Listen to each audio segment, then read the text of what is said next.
In the first shots we see a pregnant woman rubbing her son Jonah with a brush. This has long been a tradition for them. After wishing the son, who has difficulty communicating with people, a good night, Marlo retires to her bedroom. She reminds her husband Drew that tomorrow they were going to dinner with her brother Craig. Drew is nervous, as he has a promotion coming up at work. In the morning, Marlo gets the children ready for school. Jonah is very cranky and refuses to put his shoes on. Unlike his sister Sarah, who has asthma, Jonah cannot control himself. He doesn't like the fact that his mother parked the car another place, so he didn't want to get out. Marlo's nerves begin to gradually give out and she had to park in the old spot. Lori, the school principal, summoned Marlo for a talk. It's about Jonah. The thing is, he's different from the other kids.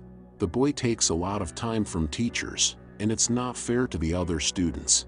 Marlo and her husband don't have the extra money to pay for a psychologist, but she promised the principal that they would work something out. Marlo went into a cafe and ordered a pastry and a coffee, frustrated. She saw an old acquaintance Violet, whom she hadn't heard from in years. Now they had no common topics of conversation, but they had agreed to call each other at some point anyway. Toward evening, the family went to visit Marlo's brother. He had recently bought a cool new car. Craig and his wife Elise's house is gorgeous. The children are looked after by the nanny, keeping them busy with all sorts of activities. Elise said that Marlo looked happy, and the latter was surprised. Craig and Elise's life seems perfect. They manage not only to work, but also to take care of their appearance. While the nanny spent time with the children, Craig asked Drew how he was doing at work. Elise said that 3 children was happiness, but Marlo looked more tired than happy. Left alone with his sister, Craig decides to give her a special gift. He wants to pay for a night nanny for Marlo, so that she can rest more and take time for herself. Marlo does not like this idea, because she does not want a stranger looking after her baby. He gave her the nanny's card, asking her to think about it. Later, Drew said he would have several business trips due to a promotion at work, but it was as if Marlo hadn't heard him. During the night Marlo's water broke, and Drew immediately took her to the hospital. The doctors put her under anesthesia, and soon she gave birth to a baby girl. Marlo was too exhausted to be happy. The brother and his wife visited her in the hospital.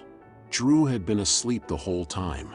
Craig later told Elise that he felt as if someone had blown out the fire in Marlo. Lately she had become withdrawn and sad. In the evening Marlo argued with the nurse, who would not leave her alone. Marlo was soon discharged from the hospital. The daughter cried constantly, and the woman had to wake up several times a night. While Drew worked, she babysat. Every day was like the day before. Marlo felt exhausted to the extreme. Little Mia did not cause much tenderness in her. Sometimes her hopelessness made tears well up from her eyes. Jonah was becoming more and more out of control. The principal again called Marlo to talk.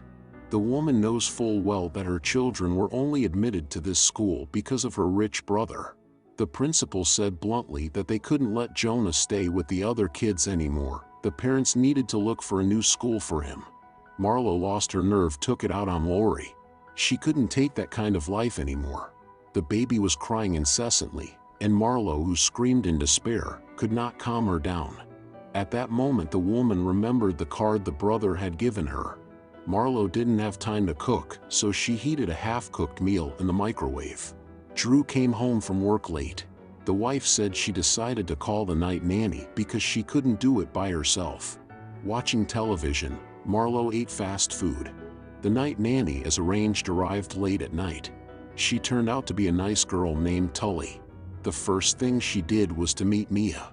Marlo was very surprised at the young age of the nanny, but Tully assured her that she was older than she looked. Tully also told Marlo that she was here not only to take care of the baby, but also to take care of the baby girl's mother. Next to Tully, Mia did not cry at all. Marlo was confused, for this situation was new to her, but she went to bed anyway, telling her husband that the nanny was very strange. When Marlo drove her son in the car, he was acting very restless and even aggressive again. It turned out to be just a nightmare. Tully woke Marlo up to feed her daughter. In the morning, Marlo felt truly rested for the first time in a long time. She was even more surprised when she saw that the house was in perfect order. During the walk, Marlo told her husband that the night nanny had completely met her expectations. Tully has got everything under control and knows exactly what to do. Now Marlo feels that life is not as bad as she had thought it would be in recent months. This evening Tully came again. Marlo felt very comfortable with her and was not ashamed of anything. Marlo wasn't used to anyone doing anything for her. When Marlo was feeding me at night, she told Tully about her other children. 8-year-old Sarah is a very intelligent and calm girl, and Jonah is becoming increasingly unmanageable. They have taken him to several doctors, but none of them has been able to answer the question of what causes his deviation. Every night Marlo rubs him with a brush like a horse, because it is the only thing that makes the son calm down. Marlo admitted that she was very tired. She has a degree in literature, but she works in human resources in the protein bar industry. She still hasn't decided what she wants out of life. In the morning, Marlo discovered that Tully had made cakes. She decided to treat Jonah's former classmates as well as Lori. Marlo apologized for her behavior and said she would find a new school for her son. Today Marlo even had the energy to cook dinner, talk to her family, and play with little Mia. In the evening Tully came. Marlo seems to be getting as energetic as she is. Drew is going on a business trip. His flight is tomorrow. Marlo assured she'd be fine. The next day she took Jonah to the new school. In an unfamiliar environment, the boy behaved even more nervously. This was seen by one of the teachers who, to Marlo's surprise, calmed John down very quickly. He knew exactly how to approach children with special needs and told Marlo that Jonah could fully learn here. Marlo and Tully became close friends. Thanks to her, Marlo began to devote much more time to her children as she gained strength and desire. Drew returned from a business trip to his loving wife and children. Sarah noticed that the mother had started doing her makeup again. Marlo also began jogging, wanting to get in shape. This evening Marlo and Tully decided to drink sangria to relax. Marlo confessed that lately the fire had gone out of her and the husband's relationship. They love each other very much, but domesticity has made their lives monotonous. Marlo recalled that when he was young, Drew had worked part-time at a diner where waitresses wore uniforms with hats. Drew had been haunted by this fantasy ever since. Marlo confessed that she had bought herself such a uniform to please the husband, but she never fulfilled her plans. And now her body had changed dramatically. Tully had a crazy idea. She tried on the uniform and with Marlo went into Drew's room to surprise him. Drew of course wasn't expecting it at all, so he was confused, but then he quickly relaxed. The next morning he asked his wife what it was, but she said with a smile that they did not need to talk about it. Drew confessed that he enjoyed it very much.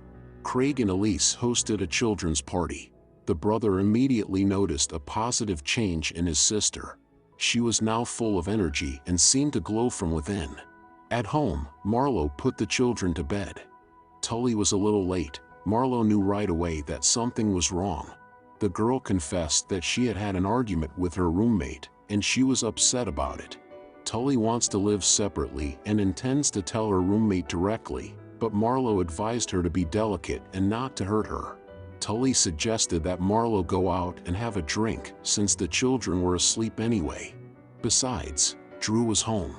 Marlo was skeptical at first since she hadn't been to a night out in a long time, but eventually she agreed. On the way, Marlo asked Tully why she was so kind to her. The girl only replied that she trusted her. They drove past the neighborhood where Marlo had lived for 9 years. At the bar, they ordered drinks and talked about all sorts of topics. Marlo hadn't felt this good in a long time. Later they danced and had fun without thinking of any everyday problems.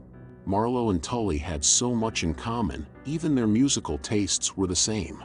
At one point, Tully admitted that she would have to leave. She could no longer work for Marlo. The woman was very upset by this statement, not understanding why Tully wanted to leave. All the girl said was that she had to move on. Stating that she was scared, Marlo took a bicycle and rode to her old apartment, where she used to live with her friend Violet. Tully followed her.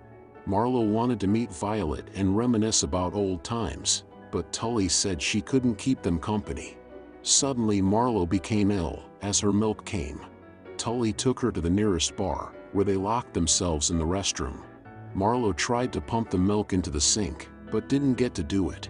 Then Tully helped her. When Marlo felt better, they drove home. Both were very sleepy, so they tried to distract themselves by talking. Marlo didn't want Tully to leave her, but the girl promised that everything would be all right. Marlo fell asleep at the wheel, and the car drove off the bridge and into the river. In half-dream, Marlo saw Tully swim up to her as a mermaid and rescue her. Drew did not leave the bedside of his wife, who had not yet recovered.